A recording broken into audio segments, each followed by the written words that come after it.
Friends, આજે હું એક સરસ મસ્ત મજાની ટેસ્ટી અને યમ્મી સાઉથ ઇન્ડિયન રેસીપી લઈને આવી છું, જેનું નામ છે ઇડીયપ્પમ વિથ વેજ સ્ટ્યુ, જેમાં તેલનો બહુ જ ઓછો ઉપયોગ થાય છે, છતાં પણ તે એકદમ ટેસ્ટી અને ડેલિશિયસ બને છે.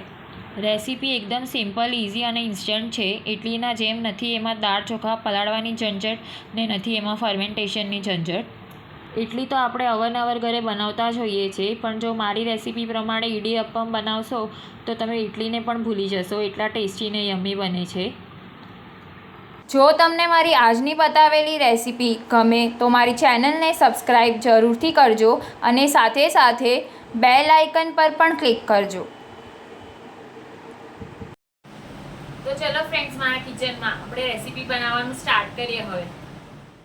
ફ્રેન્ડ્સ, ઇડીયપ્પમ બનાવવા માટે સૌથી પહેલાં આપણે ડો રેડી કરીશું, જેની માટે એક પોળા વાસણમાં ચોખાનો લોટ લઈશું, તેમાં સ્વાદ પ્રમાણે મીઠું અને અડધી ચમચી જેટલું ઘી એડ કરીશું.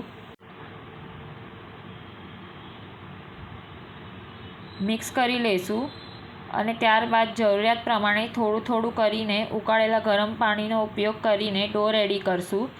એક વાતનું ખાસ ધ્યાન રાખવાનું છે, પાણી ઉકાળેલું જ લેવાનું છે, રૂમ ટેમ્પરેચરવાળું નથી લેવાનું. સ્ટાર્ટિંગમાં પાણી ગરમ હોવાથી ચમચીનો હલાવવા માટે ઉપયોગ કરવાનો છે. ત્યારબાદ હાથ નાખી શકાય એટલું ઠંડુ થઈ જાય એટલે હાથેથી મસળીને ડો રેડી કરવાનો છે. ડો એકદમ મીડિયમ સોફ્ટ રેડી કરવાનો છે. મેં અહીંયા 2 કપ લોટમાં 1 1/4 કપ જેટલું ઉકાળેલું પાણી યુઝ કર્યું છે. લોટની ક્વોલિટી પર પાણી કેટલું લેવું તે ડિપેન્ડ કરે છે. ક્યારેક ઓછું પણ જરૂર પડે અને ક્યારેક થોડું વધારે પણ જરૂર પડે. હવે આપણે થોડું ઘી લઈને લોટને કૂણવી લઈશું.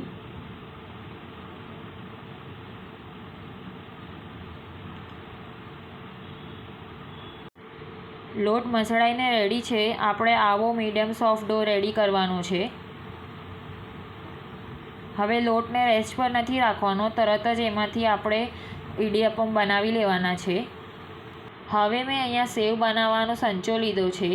તેમાં આવી સેવ પાડવાની મીડિયમ સાઇઝના હોલવાળી જાળી લીધી છે. સંચાને અને સાથે સાથે જાળીને આપણે તેલથી ગ્રીસ કરી લઈશું.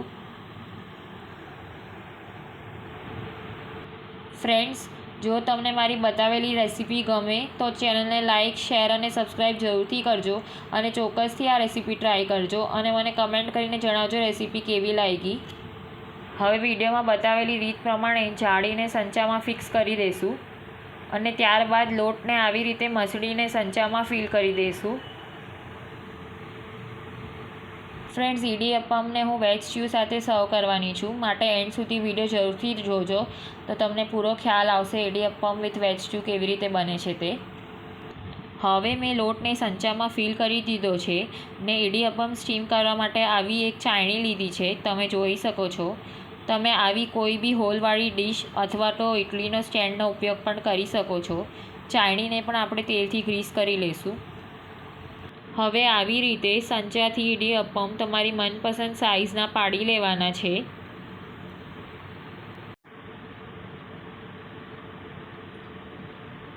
મેં અહીંયા મીડિયમ સાઇઝના ઇડીયપ્પમ પાડ્યા છે. એક ઇડીયપ્પમ થઈ ગયો છે. હવે આપણે ચાયણીને ફેરવીને બીજો પણ કરી લઈશું ને આવી રીતે ચાયણીને ફેરવતા ફેરવતા આપણે એક ચાયણીમાં 4 મીડિયમ સાઇઝના ઇડીયપ્પમ પાડ્યા છે. ફ્રેન્ડ્સ, જો તમારી પાસે સંચો અવેલેબલ ન હોય તો તમે તેની બદલે પાઇપિંગ બેગનો ઉપયોગ પણ કરી શકો છો.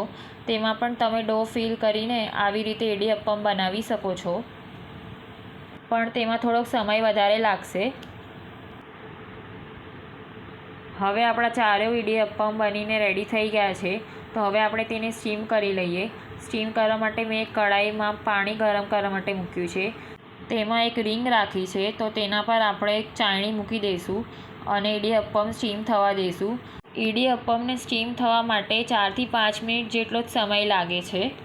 હવે મેં અહીંયા ઇડલીનો સ્ટેન્ડ લીધો છે. હું તમને તેમાં પણ ઇડીયપ્પમ બનાવીને બતાડી દઉં છું. આવી રીતે તમે ઇડલીના સ્ટેન્ડમાં પણ ઇડીયપ્પમ બનાવી શકો છો.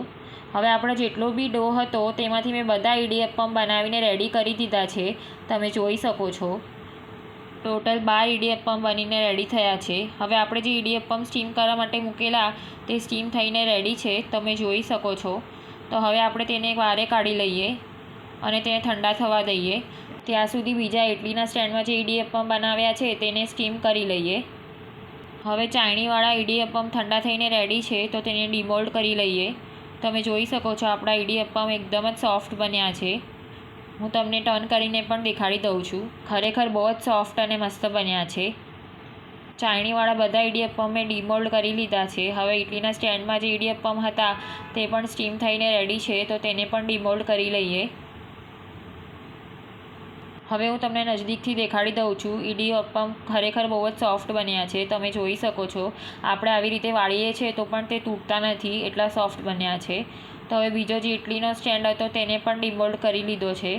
તો આપણા 12 ઇડીઅપ્પમ બનીને રેડી થઈ ગયા છે. હવે આપણે વેજ સ્ટ્યુ બનાવવાનું સ્ટાર્ટ કરીએ. વેજ સ્ટ્યુ બનાવવા માટે મેં અહીંયા ખડા મસાલા લીધા છે. તજ, મરી, એલચી, લવિંગ અને વરિયાળી.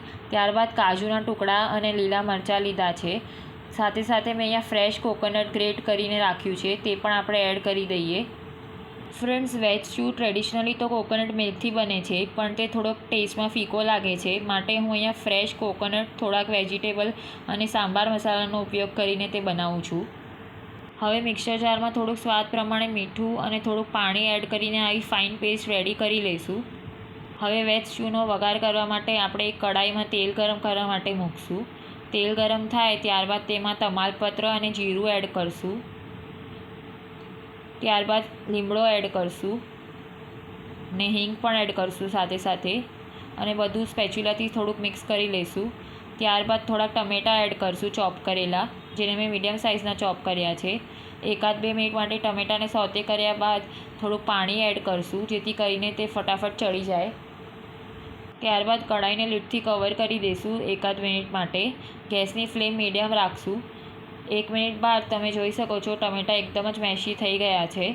આવી રીતે થોડા સ્પેચ્યુલાથી મસળી લઈશું તેને. હવે સ્વાદ પ્રમાણે મીઠું એડ કરી દઈશું અને સાથે સાથે મસાલા લઈ લઈશું. મસાલામાં મેં અહીંયા હળદર, લાલ મરચું અને સાંભાર મસાલો લીધો છે. બધું પ્રોપરલી મિક્સ કરી લઈશું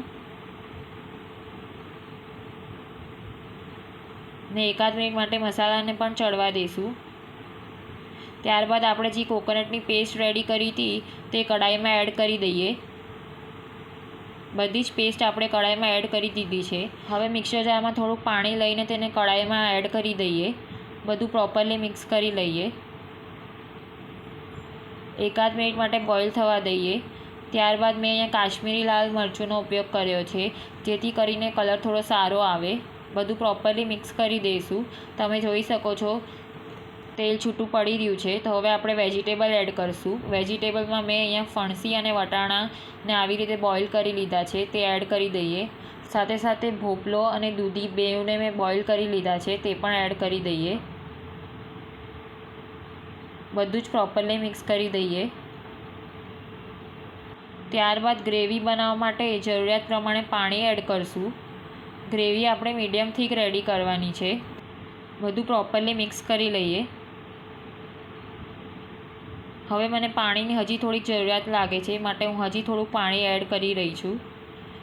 હવે કઢાઈને લીડથી કવર કરી દઈએ અને ગ્રેવીને બોઇલ થવા દઈએ.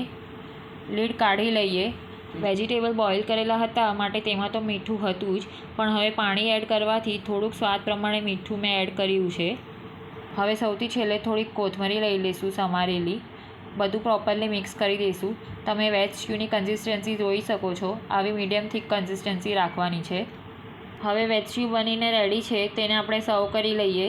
ફ્રેન્ડ્સ, વેજ સ્ટ્યુ એટલું ટેસ્ટી બને છે કે તમે તેને રાઈસ, ઇડલી અથવા અપમ સાથે પણ સર્વ કરી શકો છો. Thank you for watching my video. ફરી મળશું નેક્સ્ટ રેસિપી સાથે. બાય.